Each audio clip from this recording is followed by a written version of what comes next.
ఈరోజు మనము ద్రవ్యరాశి మరియు బరువు గురించి చర్చించుకుందాం.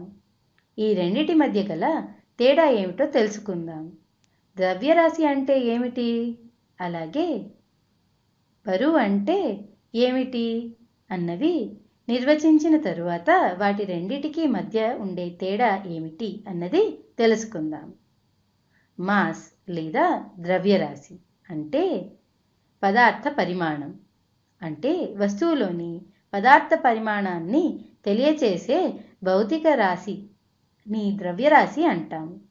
వస్తువు యొక్క ద్రవ్యరాశి ఎప్పుడూ స్థిరంగా ఉంటుంది. న్యూటన్ యొక్క రెండవ గమన సూత్రం నేర్చుకున్నాం కదా, అది ఏమి తెలియజేస్తోంది?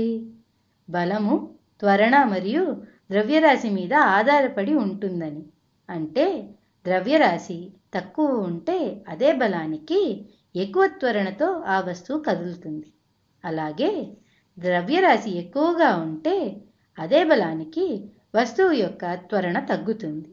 అంటే బలానికి ఏదైనా వస్తువు ఎలా స్పందిస్తుందో తెలియజేస్తుంది. అలాగే వెయిట్ లేదా బరువు అన్నది వస్తువుపై పనిచేసే భూమ్యాకర్షణ బలాన్ని తెలియచేస్తుంది. అంటే భూమ్యాకర్షణ బలం ఏదైనా వస్తువుపై పనిచేసే దాన్ని ఆ వస్తువు యొక్క బరువుగా పరిగణిస్తాము. నేను భూమి మీద ఉన్నాననుకుంటే నా బరువు 70 కేజీలు అనుకుందాము. కానీ ఇది వాడుకలో వాడే పదము బరువు అన్నది, కానీ ఇది సాంకేతికంగా సరి అయిన పదం కాదు. 70 కేజీలు అన్నది నాలో ఎంత పదార్థ పరిమాణం ఉందో తెలియచేస్తోంది. కావున ఇది నా ద్రవ్యరాశి. 70 కేజెస్ అన్నది ద్రవ్యరాశి, బరువు కాదు. బరువు అంటే నా ద్రవ్యరాశి మీద ఎంత గురుత్వాకర్షణ బలం పనిచేస్తోందో అన్నది తెలియచేసేది. కావున బరువు గురుత్వాకర్షణ బలం Fg = G × m1 × m2/r² కి సమానము. ఈ సమీకరణంలో G అన్నది గురుత్వ స్థిర సంఖ్య, అలాగే m1 అన్నది భూమి యొక్క ద్రవ్యరాశి మరియు m2 అన్నది మన ద్రవ్యరాశి. అలాగే r అన్నది భూమి యొక్క కేంద్ర బిందువు నుండి భూమి ఉపరితలానికి గల దూరం.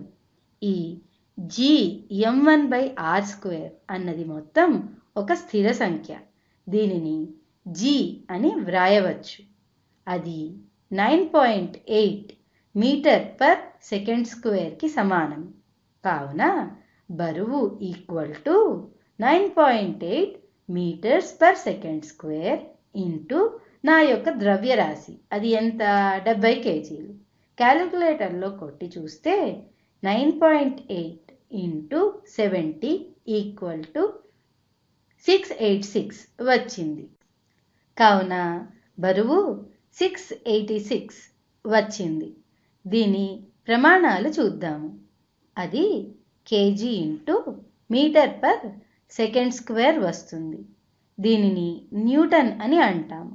కానీ ఎవరు కూడా బరువు న్యూటన్లలో చెప్పరు, కానీ ద్రవ్యరాశిని బరువుగా చెబుతారు. కావున నా యొక్క ద్రవ్యరాశి 70 కేజెస్ మరియు నా బరువు 686 న్యూటన్లని చెప్పగలను.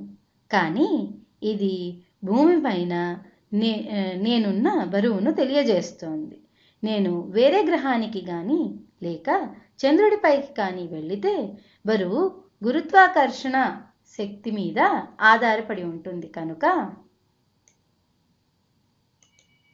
నా బరువు మారుతుంది, కానీ నా ద్రవ్యరాశి మాత్రం స్థిరంగా ఉంటుంది. నా బరువు చంద్రుడి మీద ఎంత ఉంటుంది అన్నది చూద్దాం. మనకి తెలిసిందేంటంటే చంద్రుడిపైన గురుత్వ త్వరణం భూమి మీద కంటే 6 ఇంతలు తక్కువగా ఉంటుంది. కాబట్టి నా బరువు భూమిపైన 686 న్యూటన్లు ఉంటే చంద్రుడిపైన 1/6 × 686 న్యూటన్లు దగ్గరగా ఉంటుంది. అంటే ఇది క్యాలిక్యులేటర్లో కొట్టి చూస్తే 9.8 ఇంటూ 70 686 దాని బై 6 అంటే 114 న్యూటన్స్ వస్తుంది. అంటే మన బరువు స్థలాన్ని బట్టి అంటే గురుత్వాకర్షణని బట్టి మారుతూ ఉంటుంది. భూమి ఒక సమగ్రమైన గోళం కాదు కనుక చూడండి గీస్తాను. కొద్దిగా ఇలా ఉంటుంది. కావున బరువు భూమిపైనే అన్ని చోట్ల సమానంగా ఉండదు. ధ్రువాల దగ్గర కంటే ఈక్వెటార్ వద్ద బరువు చాలా తక్కువ ప్రమాణంలో తేడాగా ఉంటుంది. కానీ ద్రవ్యరాశి స్థిరంగా ఉంటుంది. మనము ఎక్కడికి వెళ్ళినా సరే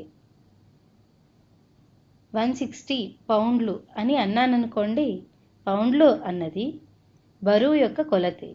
అలాగే స్లగ్ అనే ప్రమాణం ద్రవ్యరాశిని కొలవటానికి పశ్చిమ దేశాలు వాడతాయి. 160 పౌండ్స్ వాడినప్పుడు 9.8 మీటర్స్ పర్ సెకండ్ స్క్వేర్ బదులు ఈ పౌండ్లకు సరిపోయే ప్రమాణంలో గురుత్వ త్వరణం 32 ఫీట్ పర్ సెకండ్ స్క్వేర్ వస్తుంది. కావున బరువు ఈక్వల్ టు గురుత్వ త్వరణం ఇంటూ ద్రవ్యరాశి కాబట్టి 160 పౌండ్లు is equal to 32 feet per second square into ద్రవ్యరాశి. ద్రవ్యరాశిని స్లగ్లలో కొలుస్తాము కావున మనకి 160 pounds by 32 feet per second square equal to ద్రవ్యరాశి. ఇది స్లగ్లలో వస్తుంది. అంటే ద్రవ్యరాశి equal to 5 pounds into second square by feet వస్తుంది. దీనిని అంతటిని స్లగ్స్ అంటాము. అంటే ద్రవ్యరాశి 5 స్లగ్స్ ఉంటే బరువు 160 పౌండ్లు ఉంటుంది. అలాగే ద్రవ్యరాశి 70 కేజీలు ఉంటే బరువు 686 న్యూటన్లు ఉంటుంది. మీకు ఈ తేడా అంటే బరువుకి మరియు ద్రవ్యరాశికి గల తేడా క్లియర్గా అర్థమైందనుకుంటాను.